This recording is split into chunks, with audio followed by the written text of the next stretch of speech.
Welcome to cook with Kavitha. தக்காளி சாதம் இன் cooker எப்படி பண்ணுறதுன்னு பார்க்கலாம். குக்கரில் ஒரு 2 ஸ்பூன் போல் எண்ணெய் ஊற்றிக்கிறேன். ஃபஸ்ட்டு எண்ணெயில் இப்போது ஹோல் ஸ்பைசஸ் ஆட் பண்ணிக்கலாம். லைக் 2 ஏலக்காய், ஒரு 2 கிராம்பு, ஒரு சின்ன துண்டு பட்டை, 2 ஸ்டார் அனீஸ்,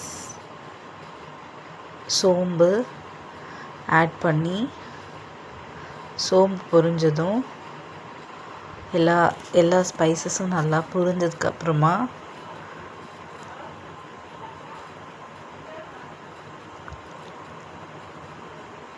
அதில் எல்லா ஸ்பைசஸும் நல்லா பொரிஞ்சதுக்கப்புறமா ஒரு பச்சை மிளகாவை 2 கட் பண்ணி வச்சுருக்கேன்.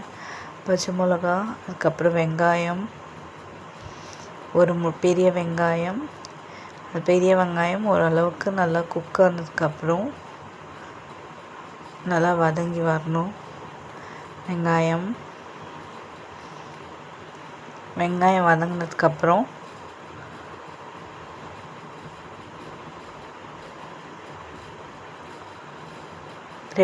நாலு தக்காளி, சின்ன சின்ன தக்காளி, அதனால் 4 தக்காளி எடுத்திருக்கேன்.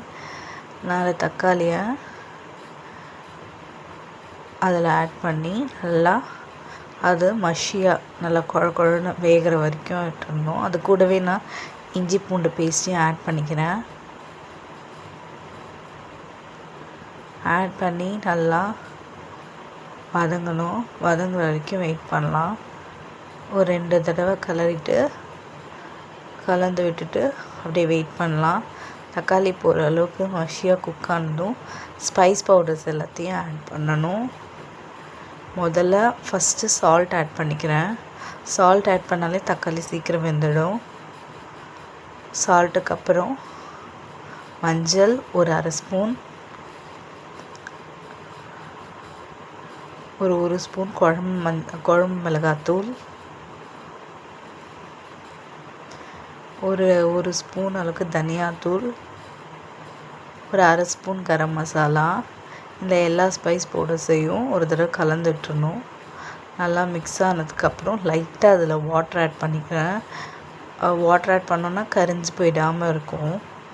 லைட்டாக கொஞ்சமாக ஆட் பண்ணி ஓரளவுக்கு மசாலாவோட அந்த பச்சை ஸ்மெல் எல்லாம் போனதுக்கப்புறம் அரிசியை ஒரு 1 ஹவர் பிஃபோரே ஊற வச்சுருக்கேன். அந்த அரிசியை ஆட் பண்ணிக்கிறேன். ஆட் பண்ணிவிட்டு இப்போ நான் ஒரே ஒரு கிளாஸ் அரிசி போட்டேன். அதுக்கு ஒரு 2 பங்கு அளவுக்கு தண்ணி ஊற்றிட்டு ஒரு 4 விசில் விட்டால் தக்காளி சாதம் ரெடி.